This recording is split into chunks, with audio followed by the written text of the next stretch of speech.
আমি সবসময় একটা কথা বলি, সৌন্দর্যের পিছনে কখনো পাগল থাকিও না। কারণ সৌন্দর্য তোমাকে অ্যাট্রাকটিভ ঠিক করবে, কিন্তু ওইটার সাথে তুমি সারা জীবন থাকতে পারবা না। সৌন্দর্য একটা সময় নষ্ট হয়ে যায়। তো কারো সৌন্দর্য দেখে কখনো পাগল হইও না। আজকে যে স্টোরিটা আমি বলবো আর এই কথাগুলোর সাথে স্টোরিটার সাথে কেমন মিল আছে সেটা আপনারা গল্পটা শোনার পরে বুঝতে পারবেন। ছেলেটা যখন সে স্কুলে পড়ালেখা করতো তখন একটা মেয়েকে দেখে। মেয়েটা যদিও ছোট ছিল, তো মেয়েটা প্রতিদিন স্কুলে যেত এবং ছেলেটা প্রতিদিন রাস্তার মধ্যে দাঁড়ায় তাকে দেখতো। একটু দেখার জন্য তার স্কুলে ছুটি হবার টাইম, তার স্কুলে আসার টাইমে দাঁড়ায় থাকতো। মেয়েটার দিকে তাকে একটা মুচকি হাসি দেওয়া, মেয়েটা তার দিকে তাকে একটা হাসি দেওয়া, এভাবেই চলতেছিল। তো একদিন যখন মোটামুটি তারা এজের মধ্যে গেল, ছেলেটা ডিসাইড করলো যে মেয়েটাকে প্রপোজ করবে।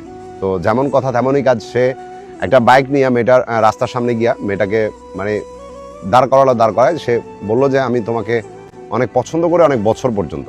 তো একটা চিঠি হাতের মধ্যে ধরাই দিছে এবং চিঠির মধ্যে লেখা ছিল যে আমি তোমাকে বিয়ে করতে চাই এবং তোমাকে অনেক ভালোবাসি, আমি তোমার কলের অপেক্ষায় থাকবো, এমন একটা চিঠির মধ্যে লেখা ছিল। কিন্তু এই ছেলেটা আর এই বিষয়টা জানতো না যে মেয়েটা অনেক আগেই পাকনা হয়ে গেছে, সে অলরেডি একটা রিলেশনশিপের মধ্যে আছে। তো এই ছেলেটা যে চিঠিটা দিছিল সেটা কি করলো, নিজে না পড়ে বা নিজে দেখে ওটা কিছু না করে নিজের প্রেমিককে দিয়ে দিচ্ছে যে দেখো আমার একটা ছেলে এমনি এটা দিছে। তো মেয়েটার বয়ফ্রেন্ডকে যখন চিঠিটা দিল, মেয়েটার বয়ফ্রেন্ডে কি করলো, এই ছেলেটার সাথে দেখা করার জন্য চলে আসছে যে তুই ওরে চিঠি কেন দিলি, কি 100 এগুলা দিবে এই জন্য। কিন্তু এসে দেখতেছে যে ওইটা এলাকার বড় ভাই, এখন চাইলে তো ওনার সাথে আর ওইভাবে কথা বলতে পারতেছে না।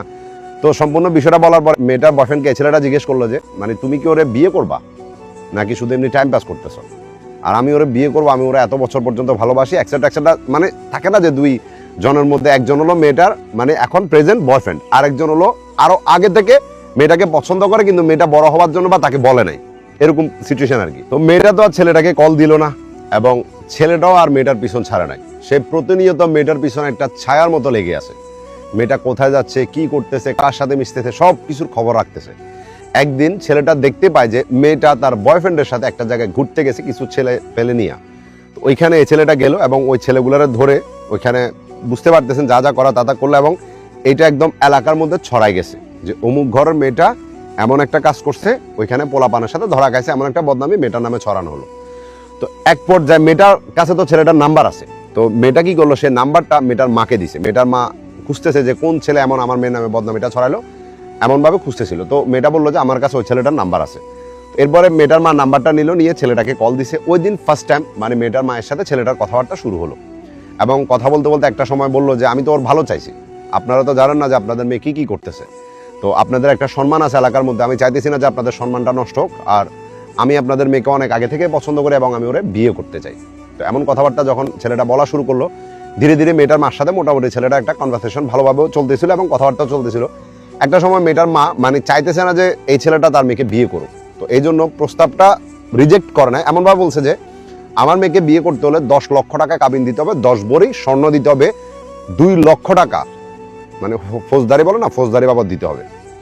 এগুলা শোনার পরে ছেলেটা ফার্স্টে বললো যে ঠিক আছে, সমস্যা নাই, আমি দিতে রাজি আছি, ঠিক আছে। তো ওই দিন থেকে এক পর্যায়ে মেয়েটার সাথে তার কথাবার্তা বলা শুরু হয় এবং ধীরে ধীরে মেয়েটার সাথেও কথা চলতেছে এবং মেয়েটার মার সাথেও কথা চলতেছে। পারিবারিকভাবে বিষয়টা মোটামুটি জানাজানি হয়ে গেছে। এর মধ্যে ছেলেটা বিদেশ যাবে, ঠিক আছে, তার পরিবার থেকে সমস্ত প্রসেসিং রেডি করলো এবং ছেলেটা বিদেশ চলে গেল। বিদেশ যাওয়ার পরে মেয়েটার সাথে রেগুলার কথাবার্তা চলতেছে, কথাবার্তা হইতেছে। দেখা গেছে মেয়েটার যা বলতেছে, যখন যেটা বলতেছে ছেলেটা তখন সাথে সাথে তা দিয়ে দিচ্ছে। 2000 টাকা, 3000 টাকা, 5000 টাকা, যখন যা বলতেছে তা দিচ্ছে। মেয়েটা কিন্তু কথাও বলতেছে, আর তাদের দুজনে বিয়ে শাদী পারিবারিকভাবে ঠিক হয়ে আছে, কথাটা বুঝিয়েন, এমন পরিস্থিতি হয়ে গেছে। কিন্তু এখন বিষয় যেটা হলো, ছেলেটা তো মেয়েটাকে অনেক ভালোবাসতো, মেয়েটাকে সত্যিই ভালোবাসে নাকি তার থেকে টাকা খাইতেছে, তার সাথে টাইম পাস করতেছে, বিষয় কোনটা? একদিন মেয়েটার পরিবার ঘর দিবে, তাদের নতুন ঘর দিবে, তো এখানে কিছু টাকা শর্ট পড়ছে।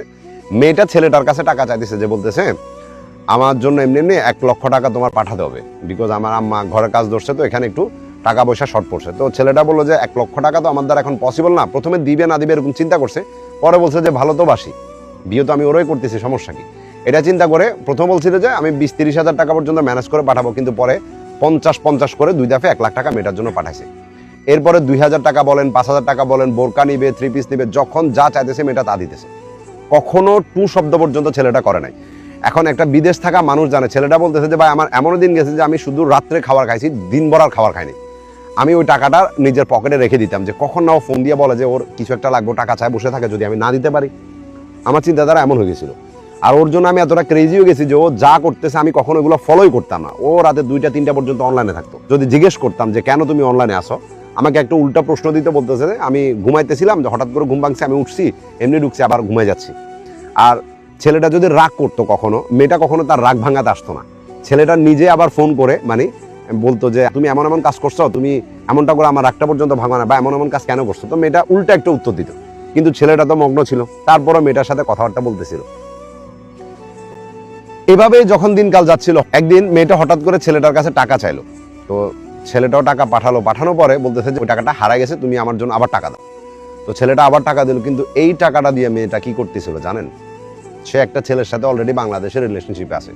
এটা কিন্তু প্রথম সেই বয়ফ্রেন্ডটা না, অন্য আরেকটা ছেলে, এবং সে ছেলের সাথে ঘুরতে যাইতো। সেই ছেলেটাকে যখন যা টাকা চাইতো সব ওই ছেলেটাকে দিত। কেমনি দিতেছিল টাকাগুলা? এই ছেলের থেকে নেওয়া টাকাগুলা সে তার বয়ফ্রেন্ডকে দিয়ে খুশি করতেছিল। বয়ফ্রেন্ডকে দামি শার্ট গিফট করা, টি-শার্ট গিফট করা, এগুলাই করতেছিল। বুঝতেছেন? একদিন মেয়েটা নিজের থেকে এসে এই ছেলেটাকে বলতেছে যে আমি না আপনাকে বিয়ে করতে পারবো না, আপনার সাথে সম্পর্ক রাখাটা আমার দ্বারা পসিবল না। এগুলা শোনার পরে ছেলেটা মানে অবাক হয়ে গেছে যে কি বলতেছে এগুলা। আর এইগুলা বলে মেয়েটা সব জায়গা থেকে ছেলেটাকে ব্লক করে দিছে, আর কোথাও জায়গা রাখে না যে তার সাথে কথা বলার। পরে যার সাথে, যে ছেলেটার সাথে রিলেশনশিপ আছে, তার নাম্বার জোগাড় করলো এবং তাকে ফোন করলো। ফোন করার পরে সেই ছেলেটা থেকে সমস্ত বিষয়টা জানতে পারলো। জানার পরে সেই ছেলেটা বলতেছে যে আমি তো জানতাম যে ও একটা বড় লোকের মেয়ে, ও আমার নিজের থেকে টাকা পয়সা দিত, নিজের থেকে অনেক গিফট করতো, আমি তো জানি না যে এগুলো আপনার টাকা পয়সা দিয়ে আমার এরকম করতো। তখন সমস্ত বিষয়গুলা জানালো। কিন্তু মেয়েটার কাছে এখানেও অপশন 2টা ছিল। একটা ছিল এই ছেলেটা যার সাথে রিলেশনশিপ আছে, এবং আরেকটা ছেলে এই মেয়েটার জন্য পাগল হয়ে আছে, তাকেও অপশনের মধ্যে রাখছে। এখন দেখতেছে যে এই ছেলেটা মানে যে ছেলেটা তাকে ছোটবেলা থেকে ভালোবাসে, সে সমস্ত কথা তার প্রেজেন্ট বয়ফ্রেন্ডটাকে বলে দিছে। বলে দেওয়ার পরে সেই বয়ফ্রেন্ড একটু মানে এদিক ওদিক কাতরাইতেছে যে তার সাথে রিলেশনশিপে থাকবে না থাকবে না, একটু কনফিউশনের মধ্যে আছে। তো মেয়েটা কি করলো, সে যে অপশনে রাখছে একটা ছেলেকে, সেই ছেলেটার সাথে একদিন ভেগে গেছে। বুঝতেছেন? সেই ছেলেটাকে নিয়ে পালাই গেছে। আর এই ছেলেটার সাথে ওই দিন থেকে যোগাযোগ বা কথা বলা কোনো কিছু আর হয় নাই।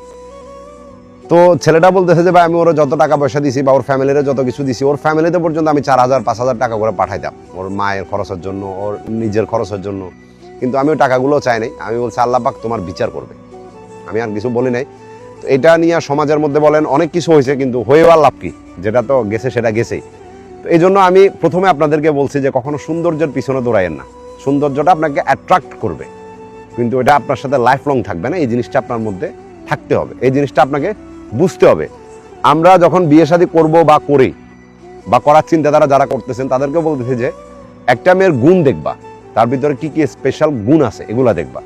তার সৌন্দর্য দেখে যে তাকে বিয়ে করতে হবে এমন ডিসিশন কখনো নিও না। একটা কথা মনে রাখিও যে ঘরের মধ্যে একটা সুন্দর জিনিস আনলে হয় না, ওটা মেনটেনেন্সে অনেক বেশি খরচ যায়, যেটা হয়তো তোমার আমার দ্বারা অ্যাফোর্ড করা পসিবল হবে না। তো এই জন্য গুণটা দেখো, যে জিনিস সুন্দর তার ভিতরে গুণও থাকতে হবে। বুঝতেছ? এই জিনিসটা মাথার মধ্যে সর্বদা রাখবার। ব্রাদার, আপনারা একটা কথা বলি, আপনার অনেক ভুল আছে। ভুল আছে কি, আপনি ভালোবাসছেন, ঠিক আছে, ছোটবেলা থেকে একটা ওরা পছন্দ করতেন, কিন্তু আপনি দেখছেন যে মেয়েটা অলরেডি, ওই যে একটা কথা আছে যে পাকার আগে পেকে গেছে। আর এমন যে ধানটা পাকার আগে জমিনের মধ্যে পেকে যায়, ওইটাকে উঠায় ফেলে দেওয়া হয়, কিন্তু আপনি তো ওইটা ঘরের মধ্যে উঠানোর প্ল্যান করছিলেন, আর এই জন্য আপনার সাথে এমনটা হয়েছে। সে অলরেডি একটা রিলেশনশিপে আছে, আপনি এটা জানতেন। জানার পর ওই ছেলেটাকে দিলেন বা যাই যাই করলেন, ওই ছেলেটাকে তাড়ালেন, কিন্তু মেয়েটা আপনাকে কখনো ভালোবাসে নাই। সে হয়তো পরিবারের প্রেশারে বসছে, না হলে দেখতেছে যে আপনার কাছে যখন যা চাইতেছে তা পাইতেছে, এই জন্য আপনি তার কাছে একটা টাকার ব্যাংক ছাড়া আর কিছুই ছিলেন না। কখন আপনার রাগ ভাঙেছিল একবার চিন্তা করে দেখেন। কখন আপনার সাথে সুন্দর করে কথা বলছিল, বলে নাই। কখন আপনার কথা সুন্দর উত্তর দিয়েছিল, দে নাই। তো আমরা ভালোবাসতে পারবো, বাট কারো ভালোবাসা জোর করে নিতে পারবো না। আর আপনি জোর করে নেওয়ার চেষ্টাই করছিলেন, যেটা হয় নাই। ভালো থাকবেন, আপনার জন্য দোয়া করি। আশা করি সামনের দিনগুলো অনেক ভালো যাবে। যখনই বাংলাদেশে আসবেন, আমি চাই যে নিজের ফ্যামিলির পছন্দ করা পার্সনকে বিয়ে করুন। ভালো থাকবেন।